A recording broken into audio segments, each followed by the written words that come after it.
Yo l'équipe, j'espère que vous allez bien. Aujourd'hui, une nouvelle vidéo, je vais vous montrer comment on fait un punching ball ou un ballon à double élastique. Tout dépend du point de vue que vous adoptez. Dans tous les cas, si vous ne savez pas ce que c'est, en fin de compte, c'est simplement un outil qui va vous servir à travailler votre précision, vos réflexes et qui va être un outil de cardio qui va être monstrueux. Ça se présente comment? En fin de compte, c'est tout simple, c'est simplement un élastique avec une espèce de boule au milieu. Vous l'aurez compris, vous l'attachez à un point fixe en haut et vous l'attachez à un point fixe en bas ou alors vous le bloquez en bas pour que la corde soit bien tendue. Et le but du jeu, ça va être simplement de frapper dans ce ballon, dans cette poire, dans cette balle avec un rythme constant et d'esquiver forcément les coups qui reviennent parce que vous frappez la balle et la balle revient. Évidemment, si vous restez devant, vous la prenez en pleine tête. Donc c'est très bien évidemment parce que ça vous permet de travailler aussi bien votre attaque que votre défense, mais aussi votre timing parce qu'en fait c'est un rythme à prendre aussi. Bon, dans la vidéo où je vous présente un petit peu le matériel de boxe que vous pouvez acheter pour installer dans votre home gym, je vous ai montré ce style de sac. De mémoire, je crois que je vous avais déjà dit que vous pouviez l'acheter chez Decathlon, chez Boxing Shop ou alors chez Dragon Bleu, mais vous pouvez aussi le faire et c'est pas plus mal de le faire parce que vous allez voir la manière dont on va le faire, c'est vraiment une manière qui va vous permettre de travailler encore plus. Concrètement, quand vous achetez un ballon à double élastique, en fait, vous avez une surface de frappe qui est relativement grande. Bon, c'est vrai que quand on débute, n'importe quel ballon à double élastique représente un challenge. Mais quand vous commencez à prendre le rythme et quand vous commencez à prendre le timing, c'est plus vraiment suffisant. Il faut passer à des modèles qui sont un petit peu plus complexes. Vous avez les modèles pro, par exemple, de ce type de ballon qui sont typiquement beaucoup plus petits. Je vous mettrai des images de boxeurs pro qui s'entraînent sur ces fameux ballons à double élastique de marque Reyes. Donc, c'est des ballons vraiment spécialisés pour les pros qui sont très petits et qui reviennent extrêmement vite. Et là, par contre, il faut vraiment avoir un timing de fou pour réussir à enchaîner dessus. Mais concrètement, vous pouvez avoir des sensations similaires avec simplement deux accessoires. Donc, il vous faut tout simplement une balle de tennis et un élastique que vous achetez, par exemple, chez Leroy Merlin. Vous prenez quand même un élastique qui soit assez long et assez épais, évidemment, vous prenez pas les élastiques Tipex là que vous pour attacher les feuilles, c'est logique. Je vous avais déjà fait une tentative de vidéo, malheureusement j'ai eu un problème de micro et je me suis dit c'est impossible que je leur pose cette vidéo avec cette qualité là pourrie. Donc du coup je vais quand même parler par dessus parce qu'au final c'est quand même exactement les mouvements que j'ai fait. Donc concrètement je vous explique dans la vidéo qu'il vous faut cette balle de tennis et cet élastique et qu'il va vous falloir faire un trou des deux côtés en fin de compte pour pouvoir passer l'élastique dessus. Sur le papier c'est extrêmement facile, par contre vous allez vous rendre compte en pratique que c'est pas aussi facile que ça de faire un trou dans une balle de tennis. Première solution, c'est l'artillerie lourde. Vous prenez carrément la perceuse avec une tige et vous essayez de faire un trou de chaque côté. Je vous conseille de tenir la balle dans une espèce d'étau en fait, pour pas la tenir avec vos mains évidemment, pour pas que votre tige de perceuse vous rentre dans la main, ce serait con. Ou alors vous avez la solution numéro 2. Oh, en fait, j'en ai peut-être même une troisième à vous proposer, mais bon, à voir aussi si c'est efficace ou pas. Moi, j'ai testé la deuxième, ça fonctionne très bien. Si vous prenez un tournevis ou un couteau, vous le faites chauffer au chalumeau jusqu'à ce que la pointe soit rouge, évidemment. Et en fait, vous allez percer votre balle beaucoup plus facilement. Et ce que vous devez faire, c'est faire simplement un trou en haut et un trou en bas.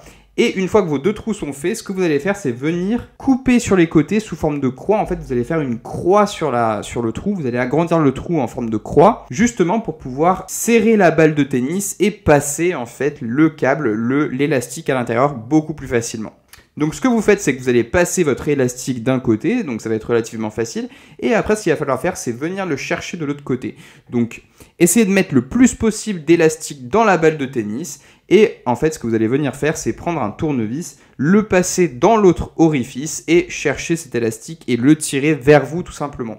Bon, c'est vrai que c'est pas forcément un exercice facile, mais je vous garantis qu'au bout d'un moment, ça va passer, ça va sortir. Là, vous aurez plus qu'à tirer l'élastique et placer la balle au milieu de l'élastique. Là, vous avez deux choix qui s'offrent à vous. Selon l'orifice que vous avez fait, s'il est plus ou moins grand, en fait, la balle, elle va bouger plus ou moins.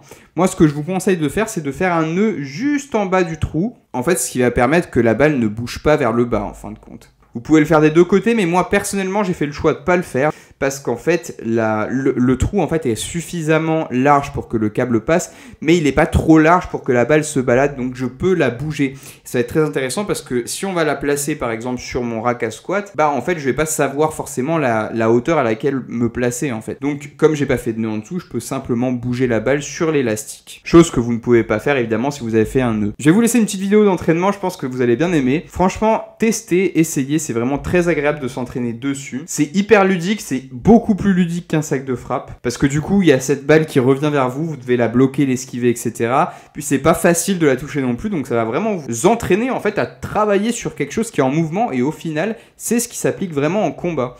Le sac de frappe, on a tendance à le critiquer parce que le sac de frappe, il bouge pas énormément, il a pas énormément de recul, quoi. Alors que ça, c'est vraiment quelque chose qui bouge constamment et c'est vraiment un défi de le toucher, quoi. Et concrètement, c'est ce qui se rapproche le plus d'un adversaire. Donc voilà, je vous laisse le petit extrait et moi je vous dis à la prochaine vidéo. Ciao, ciao.